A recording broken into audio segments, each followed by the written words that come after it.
All right. Hello, everyone. Welcome to episode 4 of Beyond the Binary, presented by Hack Club Hackerbat. I'm your host, Ashwin Kumar Uppala, and today we have our co host Malvish, who is the logistics lead of Acrobat. Awesome. So, in the last episode, we talked about UI UX. Before that, developer relations. We had campus ambassador programs. These are all great. These are all awesome things you need to know for your career. But this episode is pretty special to me because this is something that you don't need to study about. It is this theme is something you will get to it eventually, and it's a skill that can definitely make your life much easier in any aspect, whether it be career or not. This is networking, and for that we have an awesome person today joining us.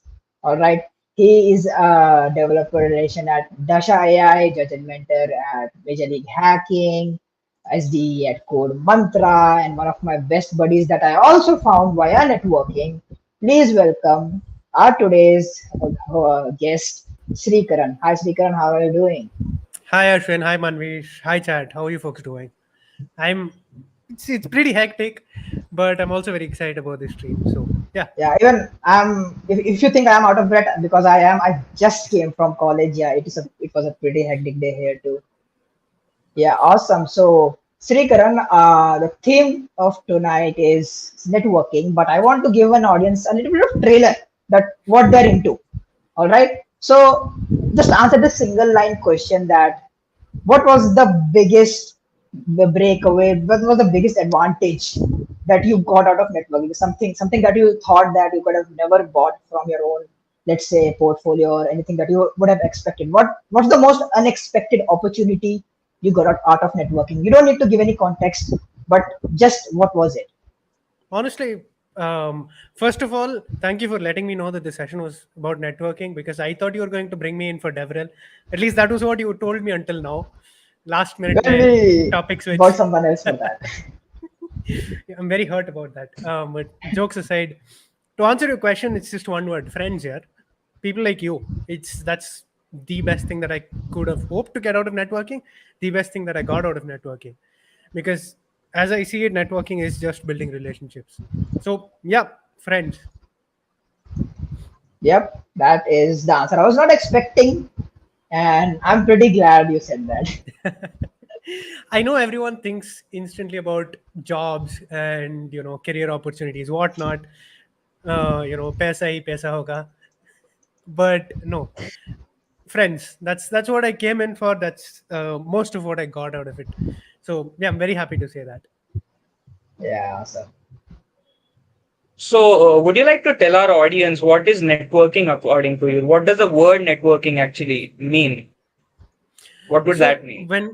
when we start talking about networking, we need to start with the OSI model, right? With the 7 layers of networks, The physical layer. seven layer model. Just joking. So there are a lot of different ways to define this, but like I just mentioned, I tend to think of it as building relationships, making friends, and just getting to know people. If I'll expand more on this a little later, but that is kind of the approach that has given me the best results. And I've also seen people go the other way of just treating networking as another way of getting a job. Doesn't usually lead to the best results, as as far as I've seen. So yeah, I would say that networking is kind of finding interesting people to talk to, interesting people to learn from, and just having interesting conversations. Yep, that makes it much more simpler than someone might think of it as a subject or as a part of academics that you have to go through in your life. Well, that's true, but how do you get started? Honestly, How do you? I feel like it should be, though. It's not networking per se, but communication and expressing yourself, and just approaching people is something that a lot of us struggle with. I struggled with it, I know that much, right? And it took me a long time, and it took me a lot of effort to get where I am right now, and there's still a long road ahead. I feel like if done well, some actual formal teaching could work in this space. But yeah. That's true. Yeah, that We makes don't sense. have all So, that in our academic school, sadly. Right. Yeah. Yeah. But So yeah, moving on. yep. I mean, You yeah, that's true. So if this should be normalized, how do you get started? How do you network and build connections? Like, what's the first step? If I don't know how to network, I'm going to start. All right. So the first step, in my opinion, should be to fix your motives. Figure out what you want to get out of this. Do you want a small circle of connections that you can rely upon a lot, or do you want to build a large network, a large reaching network that will help you out in whatever situation you need? Both of those are very valid ways to go about it. It just depends on how close you want to build these relationships, right? So figure out what your motives are to get started in the first place, and once you've nailed that down, you can move on to kind of who you want to talk to, right? Because where would you start if you don't know who you want to build relationships with? So identify people that are saying interesting things, usually on social media, or through conferences, through hackathons, through open sources. A lot of different ways to go about it, but identify the people that you want to build relationships with. And usually, once I'm done doing that, once I figure out who I want to approach, I start figuring out where they've built their presence. Is it on Twitter? Is it on LinkedIn? Am I likely to run into them at XYZ conference? Stuff like that. And if you can show that you can add value to them at some point throughout your public interactions, that's when you can start approaching people in DMs and stuff like that. So that's a So, very yeah, that's a yeah, yeah. short answer. I'll again expand on that in a while. Yeah. So many people have this question. So how do you land yourself into a better job or maybe land yourself into a better position through networking? So how do you think networking can land a person in a better job or a better position? Okay, that's a question that hits home because I'm in the middle of a job hunt right now, right? Looking for my next role. And through this process, I've realized that the relationships that I've built over the last 2 years, over the last 2.5 years, have really, really, really served me well.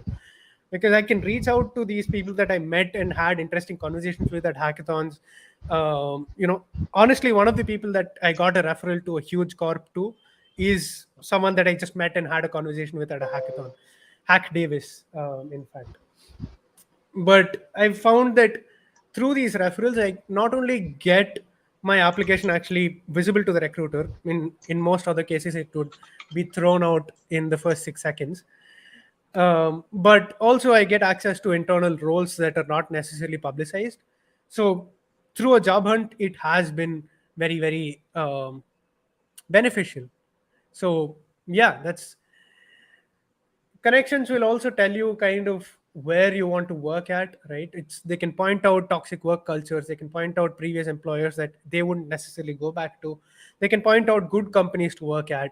So it's kind of helped me through the entire breadth of my job search process. Yep, that's true. I mean, yeah, starting with the first question, I was expecting that. And as a junior, as a fresher, I definitely the best thing I expect from networks is a better opportunity, right? Hmm. But you end up having that connection of friends and different folks, which actually has more value. Yeah, I Hmm. think this is more like a byproduct. You keep getting opportunities so much that you cannot accept all of them at this point. I feel Yeah, that. But also, networking only really kicks in when you're looking for opportunities at a more mid-level or senior level, because that's when people start jumping through roles just based on their networks, right? Because what you're going to see freshers doing is just online applications, and that works to some extent, right? Um, yeah, I'm sorry, offhand comment in the private chat, but yeah. Um, and that normally works. I even right now, a lot of the applications that I'm creating are just through online portals. It's a very few companies that I actually do get referrals into, right? So as you progress in your career, it makes more and more sense to approach companies through referrals rather than just online applications, because most mid-level and most senior roles are never publicized, right? They're hiring internally, or they're looking to upgrade people internally, or people are just coming in through referrals. Yep. I mean, there was an interesting blog post that I read very recently, which spoke about how the hiring process works at startups. And from the eyes of the company that's trying to hire you, if you put out an application online, you're mostly just going to get a lot of low quality candidates. I mean, low quality in the best way possible, because people that are not necessarily well suited for the job or don't necessarily have the right skill set.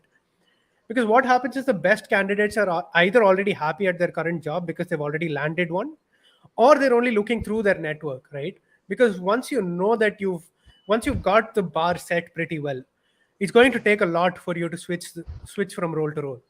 So at that point, you're either satisfied with your job, or you're looking only through your network, because that's where you're guaranteed to get a good opportunity, right? You're not desperate for a job, so you can afford to only look at companies that you know are going to be great. So yeah, for mid-level and senior roles where companies really really need to vet the candidates that they get, they often choose to go through referrals. So slight tangent there, something interesting that I read, but yeah. Yep. That makes sense. Is Srikaran from the US? Someone asked. I think no. Solid Srikaran is from question. Mars or either Yes, from Twitter. from Twitter. Let's just go with that. I am from Twitter. Yeah. Yeah. I mean, yeah. This is basically a Twitter bot that is running, so it's too realistic. Yeah. Deepfakes are So getting real. way too real. Yes. Yep. All right. Well, that's true. Twitter reminds me of my Twitter DMs, and in my Twitter DMs, I have some. Uh, Often I have some DMs which says hi. I mean, they're trying to network.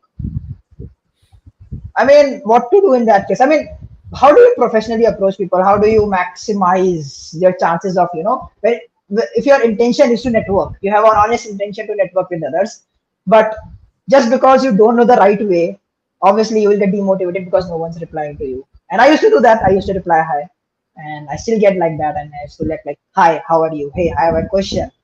So, what's the right way to approach people in terms of Right. So work? I'll touch on this. I'll touch on why people don't normally respond to hi and hellos for a second before moving on to how you can network properly. But there's a website called don'tasktoask.com. Definitely check it out. I recommend it. But the point is that when you send someone who's already got a lot of commitments just a hi or a hello, or I have a question, do you know Java, or stuff like that, you are generally expecting, or the person on the other end is kind of anxious that it might require a larger time commitment than you ask for. You might not be asking the right questions. There's a lot of variables that they need to think about. So when I approach people through DMs, I make it clear what I'm there for, right? There's usually a conversation that I'm trying to kickstart, or there is something that I want to ask them. And once you're very clear about that, once they see that this is a question that, okay, it's going to take me 2 seconds to answer, right? They're going to be a lot more open to answering your question. They're going to be a lot less scared of an extended time commitment, right? So generally this Yep. varies from platform to platform. You'd approach a person differently on LinkedIn, you'd approach someone differently on Twitter. And I'm mostly going to touch on Twitter because that's where I've built most of my networks, and that's where I've built most of my following, most of my presence. Generally there's kind of a three-step process that I go through, that just organically developed.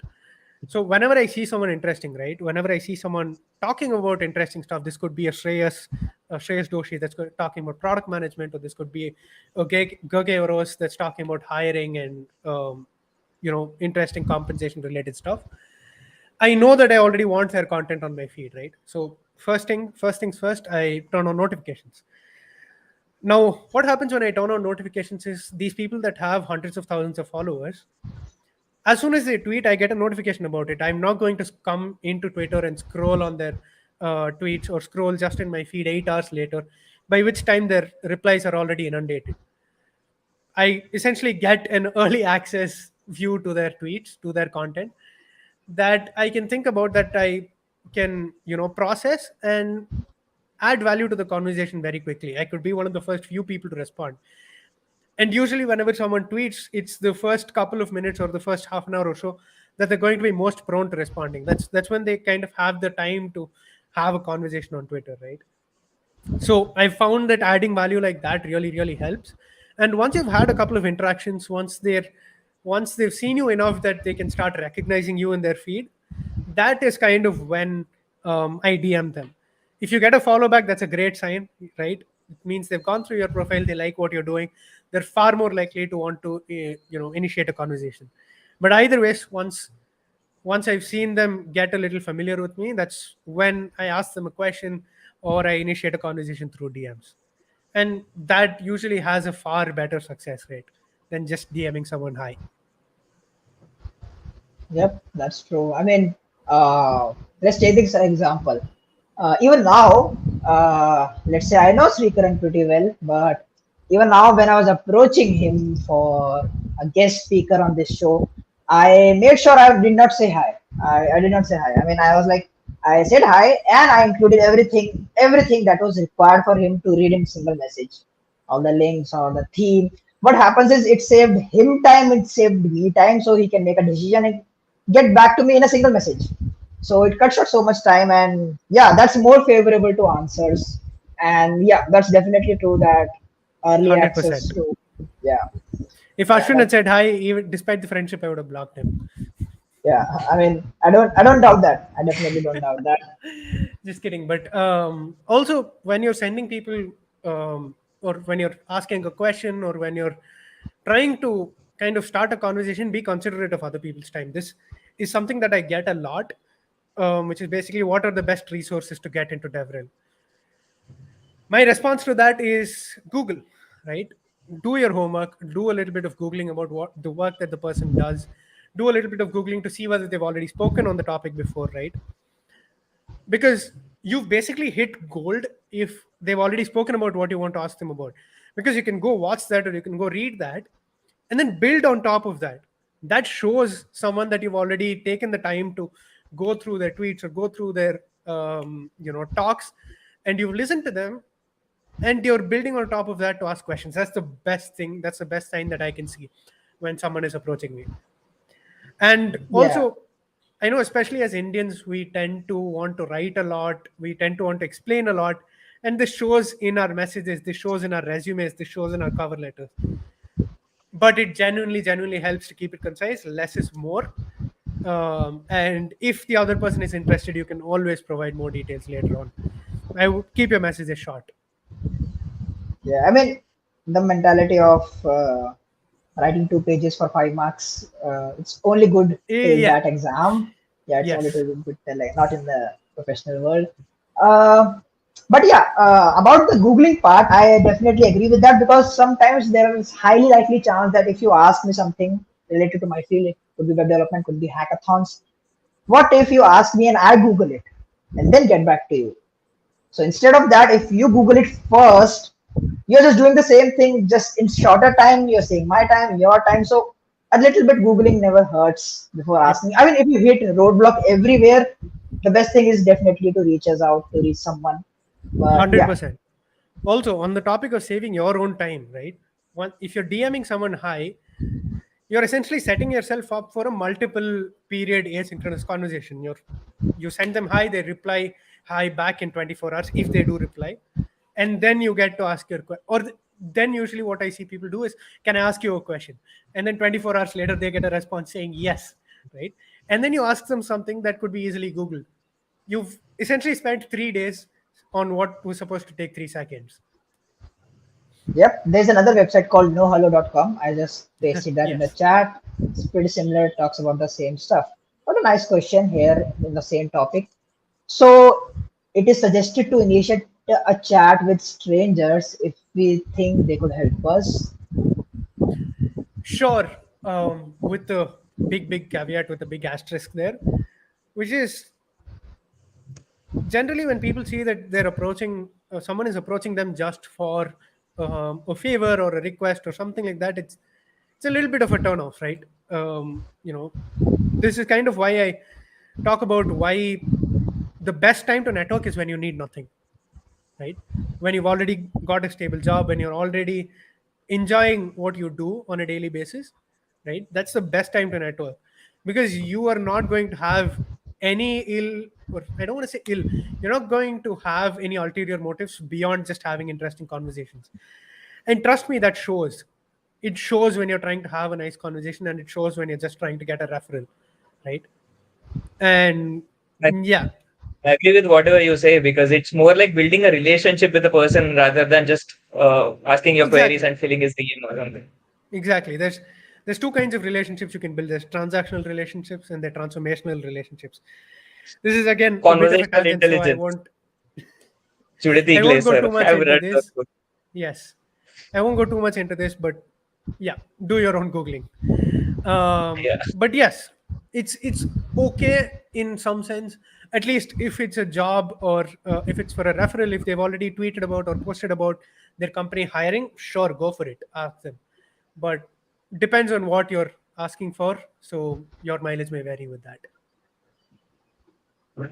So, Okay. as you've mentioned earlier, yeah.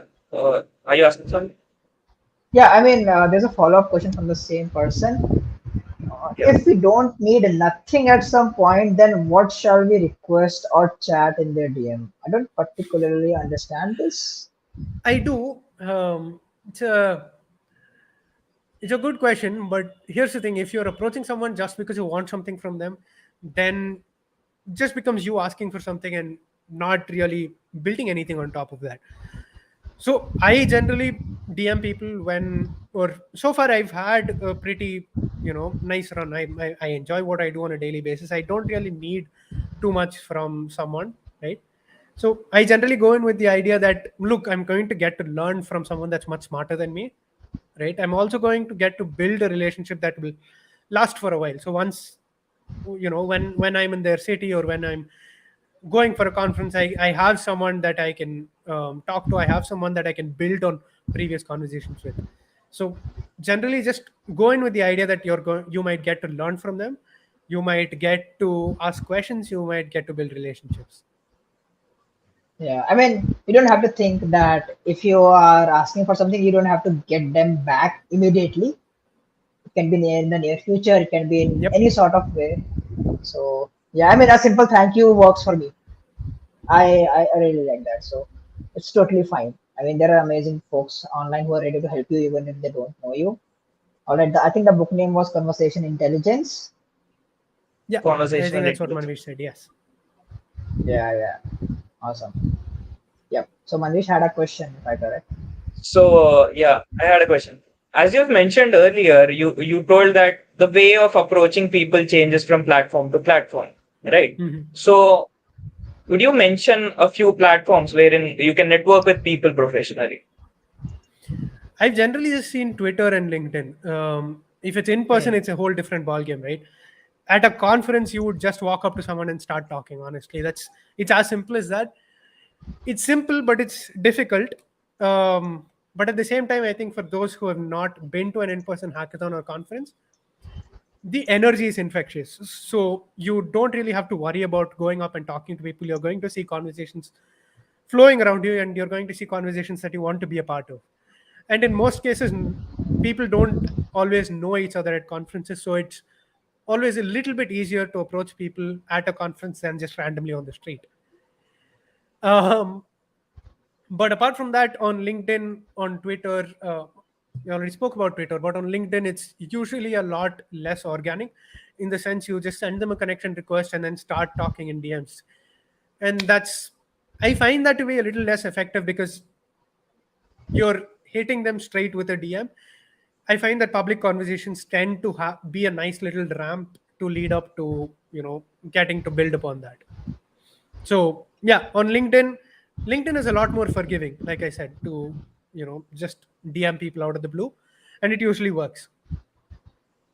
Yep, I But absolutely LinkedIn love is the by no idea. means my expertise. I know the guests that came before me and the ones that will come after me are far better at actually using LinkedIn. Yep, Actually, I think it LinkedIn should be and more of a formal and informal conversation for building a For relationship sure. rather than just having. LinkedIn is far more Yeah. formal. That is something that's Yeah. there. yeah, and about asking in public, I absolutely agree with that. I love that concept. At Hackerbath, we 100%. we, we, we promote that. because well, sometimes often we get DMs which can be answered by someone else, or chances are your question was actually answered in a public chat just few scrolls up, you know. Or someone might have that question the next very day, right? And just by asking that in the public and solving that in the public, you are actually helping others learn from that conversation.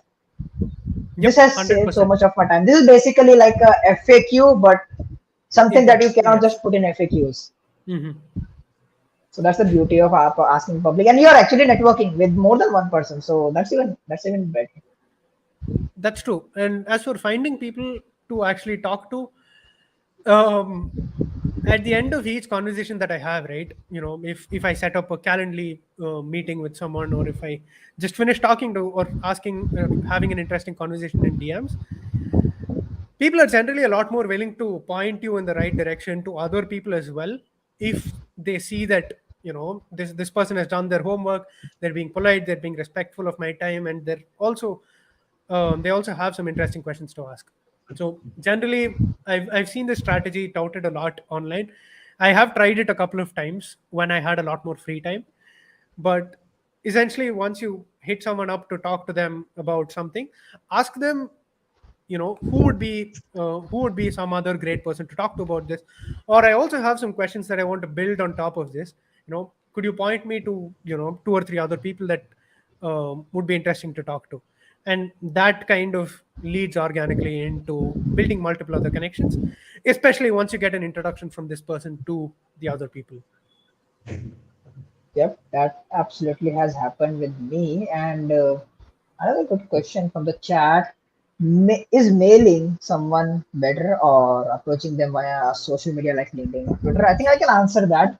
Um, so what I usually approach is first I check it out, like where are they active and like what's their relevant field. For example, I would not approach a developer on Instagram if I feel like that they are not very active in terms of development on Instagram. If I see that they're active on Twitter, I would reach out their DMs if their DMs are open, or I would just tweet them publicly if I think something that can be done publicly.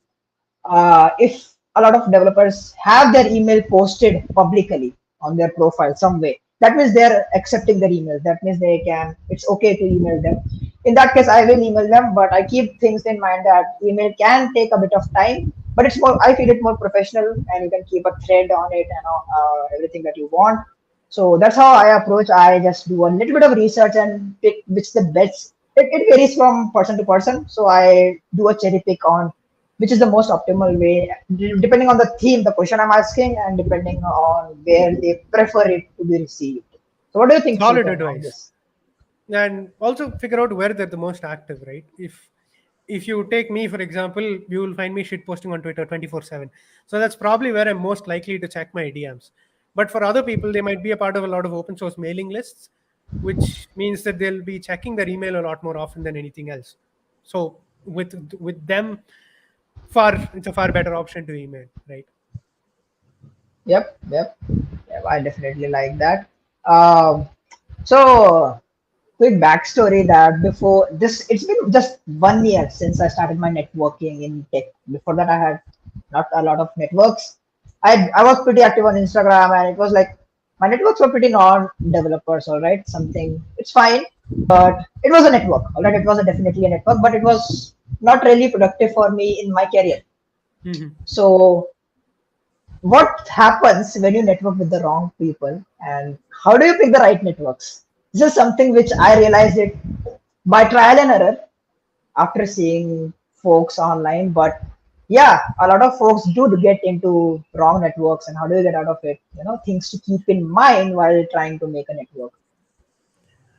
I mean, as far as wrong networks go, quote unquote, wrong networks go, I really don't think you can go wrong talking to people, unless, of course, that they're having a bad influence on you. You can see that they have characteristics that you would rather avoid, right? So it's not that if you're a developer, it's wrong to network with someone in sales. In fact, it's often very, very useful because they're going to give you perspectives that you won't find around you if you're surrounded by developers already. in that sense, I would say go network with anybody that you find interesting. It could be a LinkedIn influencer, it could be someone that does painting, it could be someone completely unrelated to tech, or it could be a developer, whoever. um, but yeah, so I would say just the only people that you should be staying away from are people that are trying to pull you down, that are trying to generally be negative in in their opinions, in whatever they're talking to you about, right? Always kind of remember that you're the average of the five people that you talk to the most often. So with that in mind, I wouldn't say that there is a bad network to be built. Yeah, that's a great advice. So someone asks, as of now, I don't have any skills, so I will try to do that in future in any such communities. Any suggestions? You don't need skills to network. Start with Hackerabad. So join our community. It's pretty welcoming. Say hi to a couple of folks. Ask questions in public. Network with folks. We have amazing activities. We have beyond the binary going on. You can network right in the chat. It's completely fine. All right. So that's pretty cool. What else do we have? We have pretty nice question from Karuna. A situation. Oh, I like that.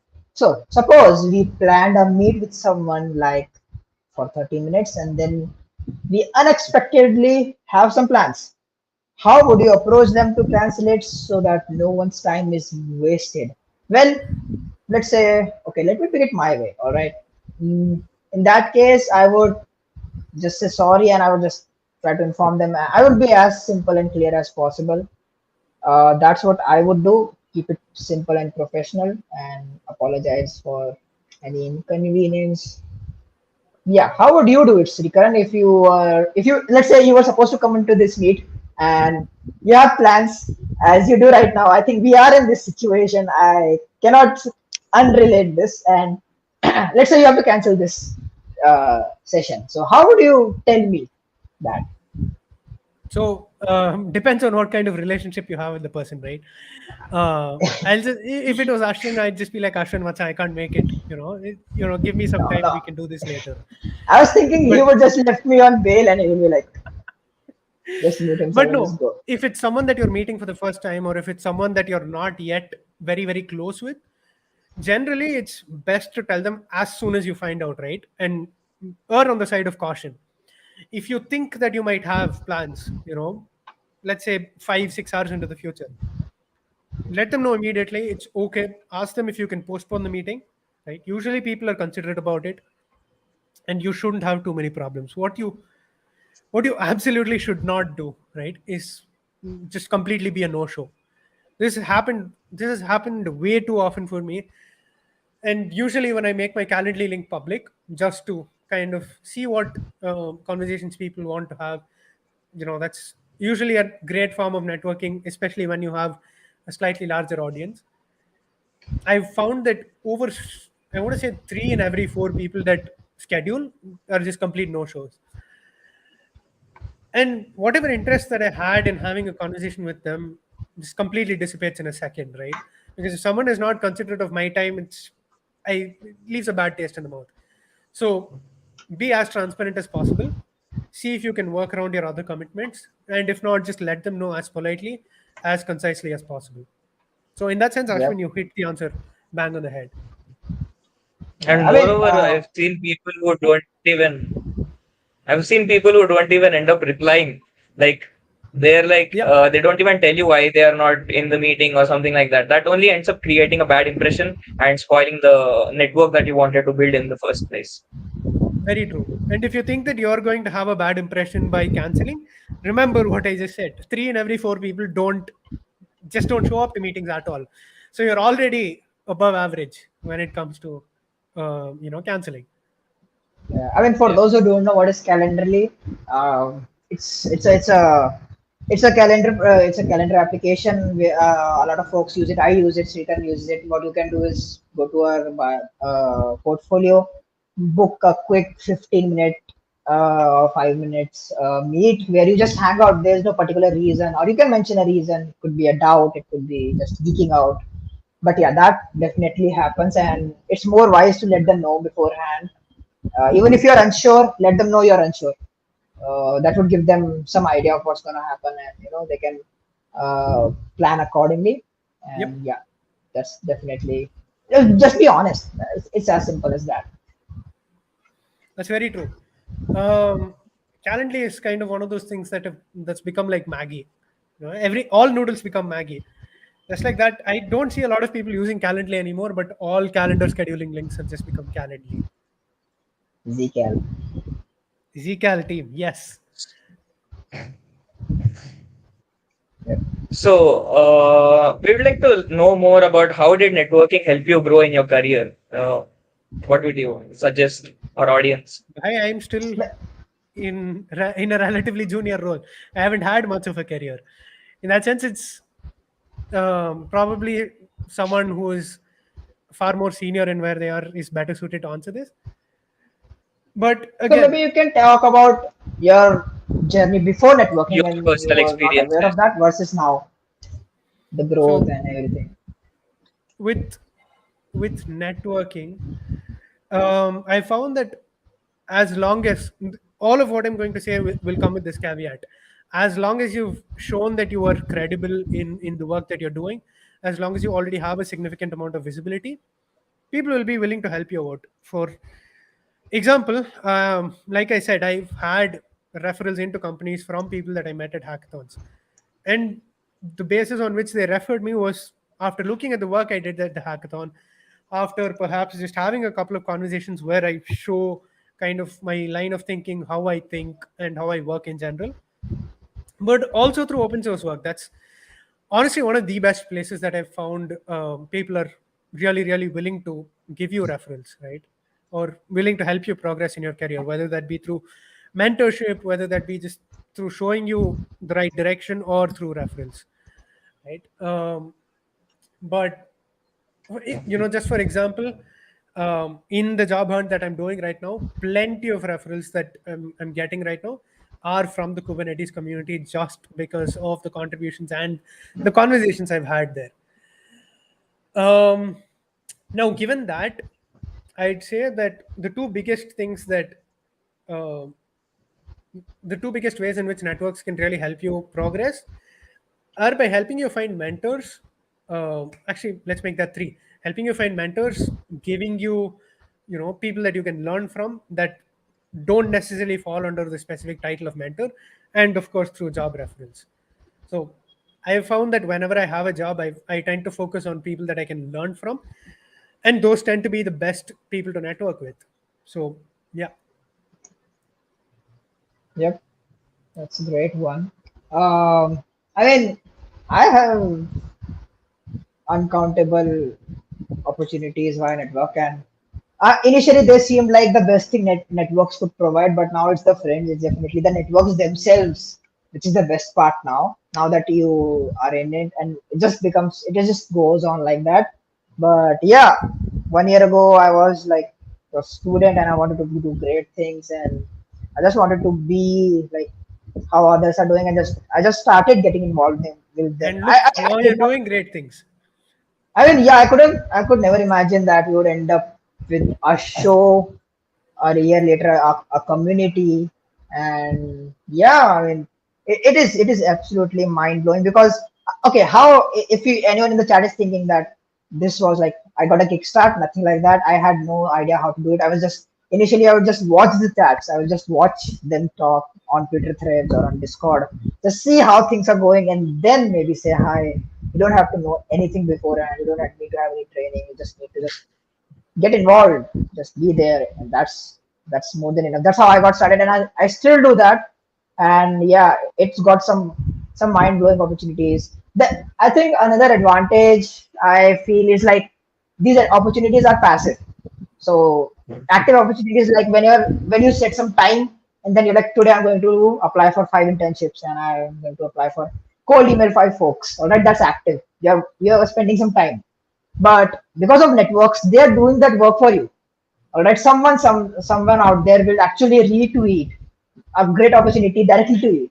All right, when I find a great dev role opportunity, I forward it to friends who are good at dev role. and they did not do any work. I did the work for them because I know that they are suitable for them. So just like that, your networks will do that work for you when you're sleeping, when you're in classes, because they feel you are fit.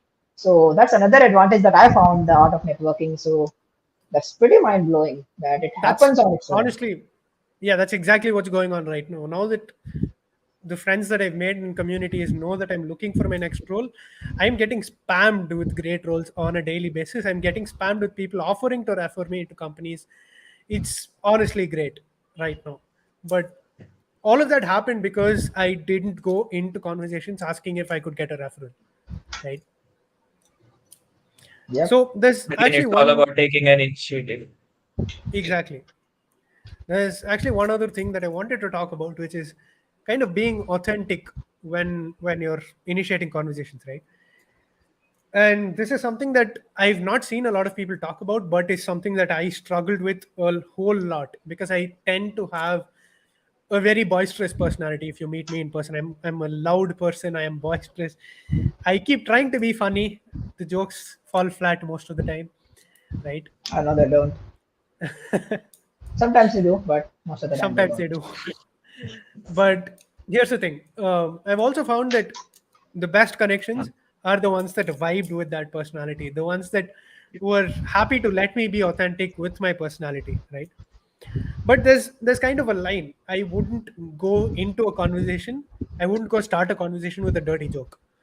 That's kind of crossing the line, right? And it helps when you kind of understand where you're faltering when you're trying to be professional, and how you can ramp up from being professional to actually making them a friend, quote unquote friend, because everything is online these days. But how you can make them a friend and actually start talking about your personality. And usually just being yourself online, building a social presence, and pushing your authentic self online really helps with that, because it gives people an idea of what to expect. You're not jumping at them with it out of the blue. My Twitter bio says I shitpost all day every day, so people know that that's what they can expect. So being authentic really helps, because people also kind of feel that you're not hiding much, right? You're not trying to be too professional. You don't come off as too stiff, too formal. So yeah.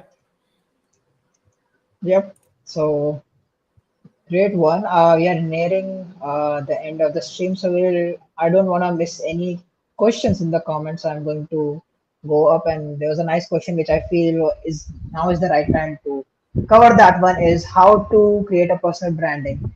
I mean, definitely networking has a big hand in this. It's a kind of a cycle. The bigger network you have, the better the personal brand. The better the personal brand, the easier it makes it for you to build relationships.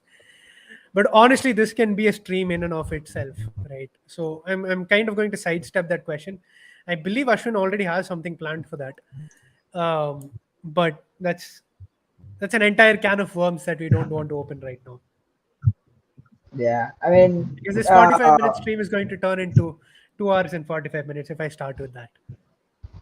yep, I would love to listen to that absolutely. But Three, quick, actually, three quick points: be authentic, add value, and be respectful of others.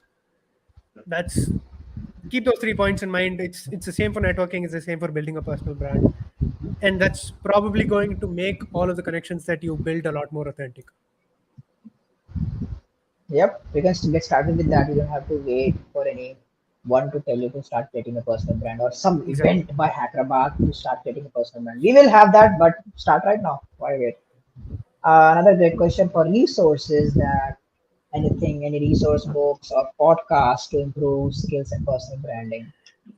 No, yeah, I wouldn't necessarily go to podcasts or books, um, because generally they tend to be a one size fits all thing.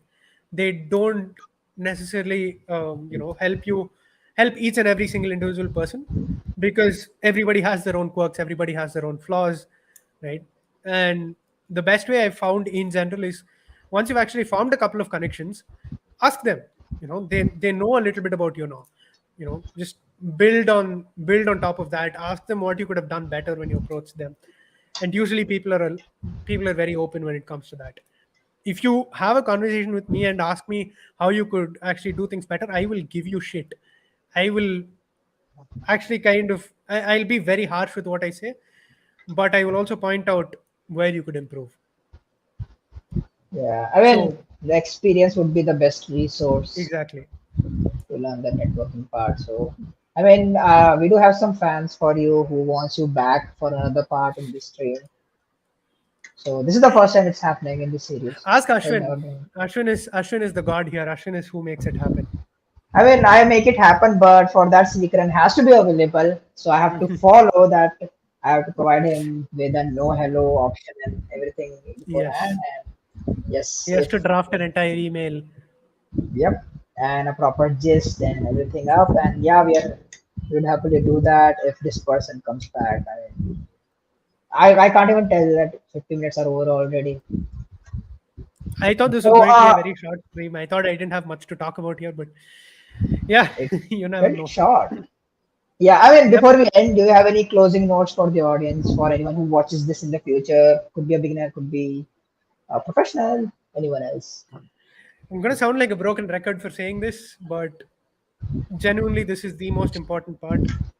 Understand why you want to do this and go in with the idea that you're going to build relationships and learn stuff, not that you're going to get referrals.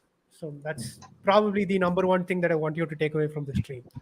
Right? Everything else can be fixed later on with a software update.